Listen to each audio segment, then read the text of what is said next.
रोज 500 truck का टंकी full होता है इधर। विधायक जी का पेट्रोल पंप है।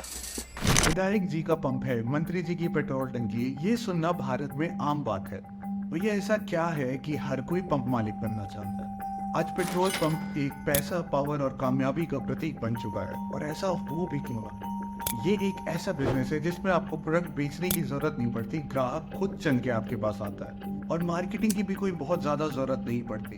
एक पंप खुलता है तो सड़क पे चलने वाले हजारों लोगों को खुद ही दिख जाता है और भैया जो दिखता है वही बिकता है। डीलर कमीशन भी रोज रोज नहीं बदलता, तो आमदनी का अनुमान लगाना कोई बहुत कॉम्प्लिकेटेड नहीं है। तो मोटा मोटी फ्यूल रिटेल एक सिंपल, प्रेडिक्टेबल और कैश जनरेटिंग बिजनेस है और शायद इसीलिए सब पंप मालिक बनना चाहते हैं। ये तो थी अच्छी बात। अगर मैं आपसे बोलूं कि जिस धंधे में आज आप सिर्फ नाम कमा सकते हैं, माल नहीं, तो आप बोलेंगे कुछ भी।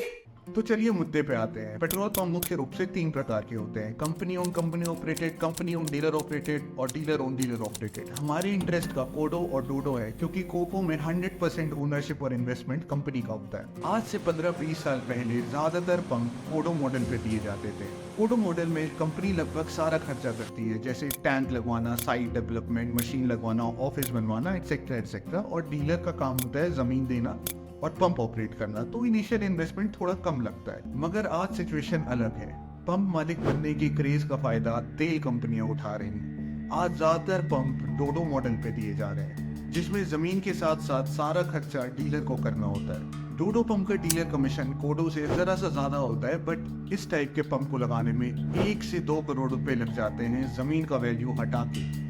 ऊपर से लगभग 30 परमिशंस और approval. All in all pump बनाना अब काफी महंगा और कॉम्प्लिकेटेड हो चुका है। अब कुछ लोग सोच रहे होंगे मेरे पास तो पैसा है, क्या ही फर्क पड़ता है, बना लेंगे। भाई पैसा हो तो क्या कुछ नहीं हो सकता।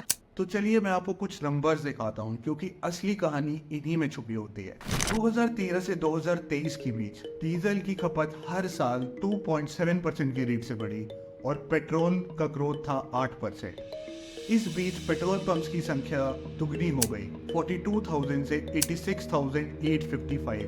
मतलब नए पंप खुलने का रेट था 7.5%। अब आप ऑल इंडिया कंजम्पशन देखें तो डीजल की खपत पेट्रोल के मुकाबले 2 से 2.5 गुना ज्यादा होती है और इसीलिए जनरली पंप्स पे भी पेट्रोल से ज्यादा डीजल बिकता है। तो सिंपल सा सीन है, आपका मेन प्रोडक्ट 2.7% के रेट से बढ़ा, बट उसको बेचने वाले पेट्रोल पंप्स की संख्या 7.5% के रेट से बढ़ी। इसीलिए ज्यादातर पंप्स की कमाई या तो कम हो गई है या बढ़ना बंद हो गई है। और ये नंबर्स हवा ही नहीं है, ये सारे calculation petroleum planning and analysis cell के डेटा पे बेस्ड। ये तो थी 10 साल की बात।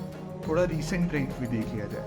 2018 से 2024 के बीच पेट्रोल और डीजल का कंबाइंड ग्रोथ था 18% और पंप खुलने का 48%। 5 साल पहले के क्रिसिल रिपोर्ट में फ्यूल रिटेल सेक्टर के लिए एक चेतावनी थी। रिपोर्ट के अनुसार 2019 के लेवल से अगर सिर्फ 30,000 नए पंप ऐड होते हैं तो उनके ब्रेक इवन थ्रूपुट अचीव करने में 12 साल लग जाएंगे। इस बीच ऑलरेडी 25,600 पंप खुल चुके हैं। इसका सीधा मतलब है कि आज कोई पंप खुलता है तो वो 2036 में ब्रेक इवन अचीव करेगा। अगर इससे ज्यादा पंप खुलते हैं तो बिजनेस अनवायबल हो जाएगा। करंट सिनेरियो को बेहतर समझने के लिए देखते हैं कि मैच्योर मार्केट्स में क्या हो रहा है, क्योंकि जो आज वहाँ हो रहा है वो कल यहाँ होगा। यूएस में पेट्रोल पंप्स की संख्या 1994 में 2 लाख से घटकर आज 1.5 लाख हो गई है।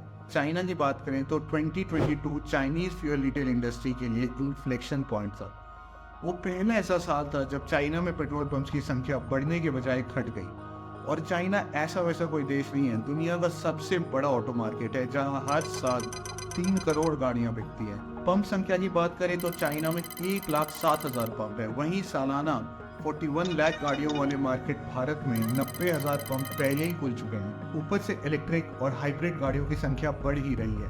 वैसे तो ईवीज का पेट्रोल पंप पे क्या इम्पैक्ट पड़ेगा, इस पे मुझे कोई इंडिया स्पेसिफिक स्टडी नहीं मिली, बट बीसीजी के एक रिपोर्ट से कुछ संकेत दिए जा सकते हैं। बीसीजी के हिसाब से यूएस में फ्यूल रिटेल इंडस्ट्री का प्रॉफिट 60% तक घट सकता है अगले 10 सालों में और 1/4 पंप बंद भी हो सकते हैं। ये वो मार्केट है जहां 25% पंप ऑलरेडी बंद हो चुके हैं पिछले 30 सालों में। अगर इसको ट्रेंड माने तो इंडिया में पेट्रोल पंप्स का फ्यूचर बहुत ब्राइट नहीं दिख रहा। तो फिर क्या सारे पंप बंद हो जाएंगे? इंडिया में कार ओनरशिप आज भी बहुत कम है। लोग गाड़ी खरीदेंगे, तेल भरवाएंगे और पंप चलेंगे, मगर दौड़ेगा वही जो सीखेगा। अब सारी तेल कंपनियां अपने पंप पे ईवी चार्जर्स लगवा रही हैं। कोई उसको मोबिलिटी स्टेशन बोल रहा है तो कोई एनर्जी हब, बट नाम बदलने से काम बदलता है क्या? ईवी और आईसी कार में फंडामेंटल डिफरेंस है। एक ईवी को पंप पे ही जाके चार्ज करना होगा ऐसा जरूरी नहीं है। ईवी तो रात में घर पे, मूवी के टाइम मॉल में, काम के टाइम ऑफिस पार्किंग में कहीं भी चार्ज हो सकती है। हाँ, पंप पे फास्ट चार्जर्स होंगे, मगर फिर भी फ्यूल पे मोनोपोली नहीं होगी। तो अब पेट्रोल पंप्स को फ्यूल से आगे बढ़ के फ्यूल प्लस मॉडल पे जाना होगा। इस मॉडल का मतलब है फ्यूल प्लस अदर सर्विसेज, जिसमें तेल भरवाना या चार्ज करना ओनली रीजन के बजाय वन ऑफ द रीजन बन जाएगा पंप जाने का। पंप के साथ में कॉफी शॉप, रेस्टोरेंट या किराना स्टोर हो कि पंप गए तो काम का सामान भी ले लिए। सिर्फ फ्यूल पर डिपेंडेंट होकर पंप चलाना थोड़ा मुश्किल हो जाएगा। अब एड ऑन सर्विसेज के दो फायदे हैं, डाइवर्सिफिकेशन और डिफरेंशिएशन। और जो करंट सिनेरियो है high competition plus slow sales growth का, उसमें डाइवर्सिफिकेशन प्लस डिफरेंशिएशन ही आपको कामयाबी दे सकता है। तो पूरी कहानी का सार क्या है? यही कि पेट्रोल पंप खुल गया तो चल ही जाएगा वाला जमाना अब जा रहा है। फ्यूल बदल रहा है, गाड़ियां बदलनी है, तो काम करने का तरीका भी बदलना पड़ेगा। आने वाले कुछ साल फ्यूल रिटेल सेक्टर के लिए शायद थोड़े मुश्किल हो, बट वो कहते हैं ना, हिम्मत मर्दा तो मदद खुदा।